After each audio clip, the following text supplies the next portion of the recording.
नमस्कार दोस्तों।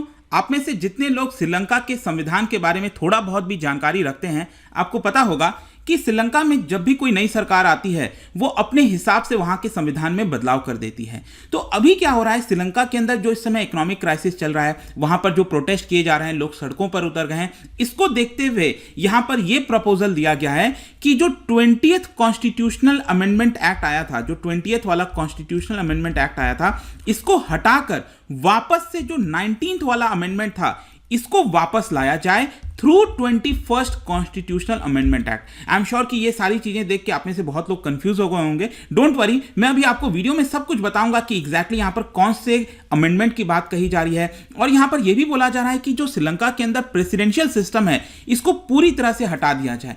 काफी कुछ जानने को है इस वीडियो में, चलिए आगे बढ़ते हैं। लेकिन उसके पहले ध्यान रखिएगा, आज आखिरी डेट है आपको ऑफर अवेल करने का। अगर आप यूपीएससी का कोर्स जो स्टडी आईक्यू के द्वारा बनाया गया है, आप हमारे ऐप पे जा सकते हैं, वेबसाइट पे जा सकते हैं, बहुत कम दाम पर जस्ट 9999 में विथ डबल वैलिडिटी ये आपको मिल जाएगा। आपको कोड इस्तेमाल करना है अंकित फ्लैश। बहुत ही कॉम्प्रिहेंसिव ये कोर्स बनाया गया है ताकि आप चीजों को अच्छे से समझ सकें।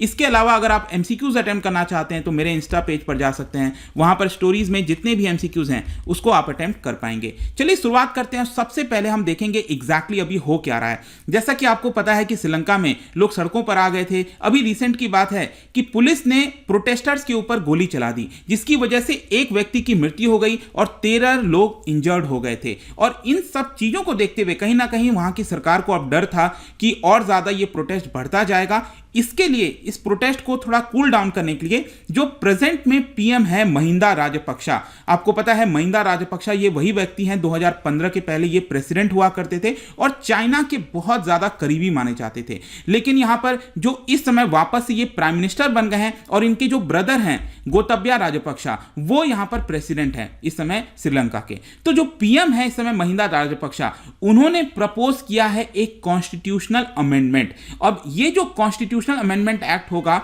ये 21st अमेंडमेंट एक्ट होगा। जैसे हमारे देश के अंदर क्या है, हमारे संविधान में भी बदलाव किया जाता है, अमेंडमेंट किया जाता है। तो अभी तक हमारे देश में 100 से ज्यादा अमेंडमेंट किए जा चुके हैं, लेकिन श्रीलंका के अंदर अभी टोटल जो है 20 अमेंडमेंट आपको देखने को मिलेगा। तो जाहिर सी बात है अब वापस से अगर अमेंडमेंट करना है तो वो कौन सा अमेंडमेंट होगा, ये होगा 21st अमेंडमेंट। लेकिन यहां पर इस अमेंडमेंट में बेसिकली किया गया जा रहा है, इसको ध्यान से समझो। ये जो नया अमेंडमेंट किया जा रहा है इसमें सिंपल ये किया गया है कि 20th वाला जो अमेंडमेंट किया गया था उसमें जो चीजें थी उसको हटाकर इसके बजाय जो 19th वाला अमेंडमेंट है उसको वापस लाया जाए। आई होप कि आप समझ पा रहे होंगे। देखो 19th वाला जो अमेंडमेंट है इसमें कुछ बदलाव किया गया था, मैं अभी आपको बताता हूं सब कुछ क्या है। लेकिन 19th अमेंडमेंट को रद्द करने के लिए 20th अमेंडमेंट लाया गया था। लेकिन अब वापस से ये कहा जा रहा है कि 20th अमेंडमेंट को हटाकर वापस से 19th अमेंडमेंट जो है वो लाया जाए। डोंट वरी, मैं आपको एक एक करके समझाता हूं। सबसे पहले आप समझिए ये अमेंडमेंट थे क्या। देखो 19th अमेंडमेंट आया था 2015 में। 2015 में क्यों आया था? क्योंकि सरकार बदल गई थी। 2015 के पहले राजपक्षा ब्रदर्स की सरकार थी, राइट। तो वो चुनाव हार गए। 2015 में यहां पर जो सरकार बनी उसमें प्रेसिडेंट बने मैत्रीपाला सिरिसेना और जो प्राइम मिनिस्टर बने वो बने रनिल विक्रमसिंघे।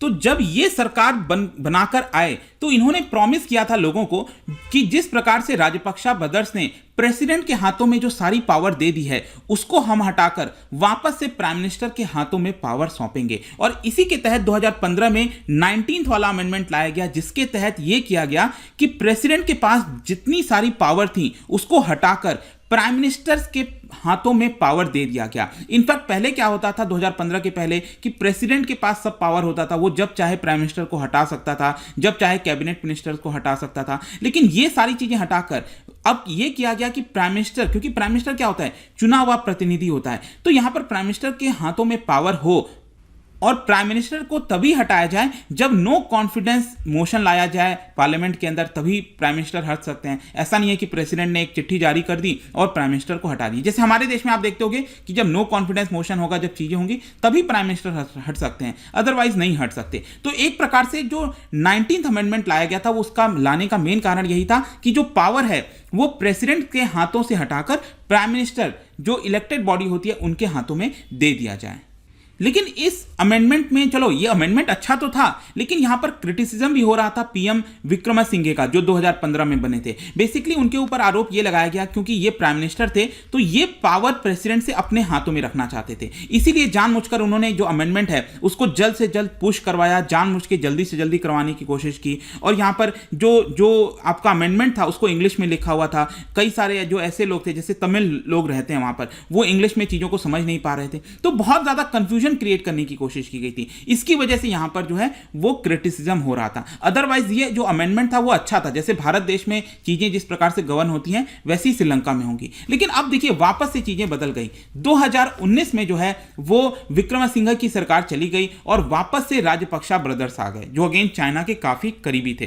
तो जब 2019 में आए तो वापस आकर 2020 में उन्होंने फिर से अमेंडमेंट कर दिया। और यह अमेंडमेंट क्या था कि जो 19th वाला अमेंडमेंट किया गया था 2015 में, इसको हटा दो और वापस से क्या करो, जो पूरी पावर है, जो पूरी श्रीलंका की पावर है, वो एक व्यक्ति के हाथ में दे दो और वो है प्रेसिडेंट। मतलब वापस से सारी पावर अब किसके पास आ गई? 20th अमेंडमेंट के माध्यम से वो आ गई प्रेसिडेंट के पास, जिसकी वजह से बहुत सारे लोग नाराज हुए थे कि यहां पर कहीं ना कहीं वो डेमोक्रेसी की तरफ अच्छे तरीके से चीजें आगे बढ़ रही थी। लेकिन वापस से यहां पर जो आपका राजपक्षा ब्रदर्स हैं, उन्होंने जानबूझ के जो पावर्स हैं उसको प्रेसिडेंट के हाथों में देने की कोशिश की। सिर्फ यही नहीं, इसके अलावा उन्होंने एक और उनके ब्रदर हैं, उनको फाइनेंस मिनिस्टर बनाने के लिए उन्होंने क्या किया कि अमेंडमेंट कर दिया और यह कहा कि जिसके पास ड्यूअल सिटीजन होगा, उनके एक ब्रदर हैं जिनके पास यूएस का भी सिटीजन है, श्रीलंका का भी सिटीजन है, तो अगर आपके पास ये सिटीजन है तो पहले आप कोई कॉन्स्टिट्यूशनल पद पर नहीं रह सकते थे, लेकिन यहां पर फाइनली होने के बाद जो पर्सन है वो आपका फाइनेंस मिनिस्टर बना दिया गया, मतलब इनके ब्रदर को ही बना दिया गया।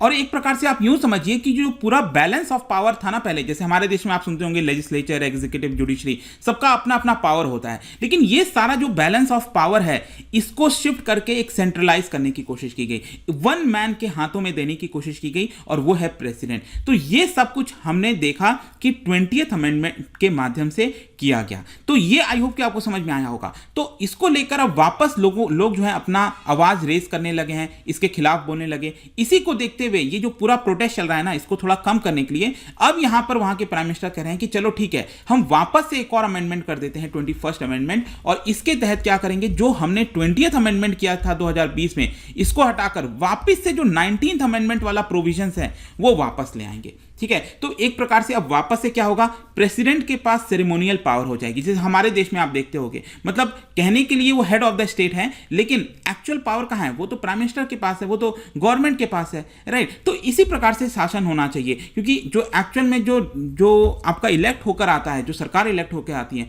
वही तो डिसीजन लेनी चाहिए, राइट।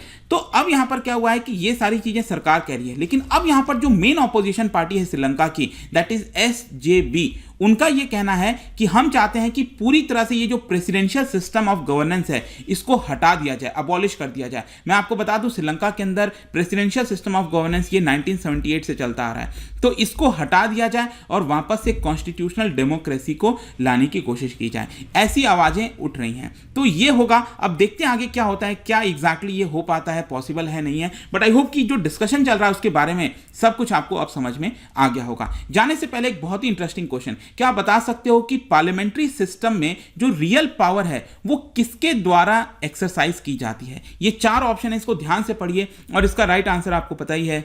मेरे इंस्टाग्राम पर तो मिलेगा ही, वहां पर अगर आप नहीं हो कोई बात नहीं, टेलीग्राम से भी ले सकते हैं इसका सही उत्तर। मैं कई सारे जो MCQs हैं वो यहां पर स्टोरीज में डालता रहता हूं। बाकी अगर आपको PDF चाहिए तो टेलीग्राम पर आइए, अलग अलग सोशल मीडिया पर भी आप जुड़ पाएंगे। और जैसे मैंने बताया कि आज आखिरी डेट है, अगर आप UPSC का कोर्स अवेल करना चाहते हैं बहुत कम दाम पर, इससे कम दाम नहीं होगा, दैट इज 9999, तो यहां पर आप हमारे ऐप पे जाइए, वेबसाइट पर जाइए, वहां पर कोड इस्तेमाल करिए अंकित फ्लैश।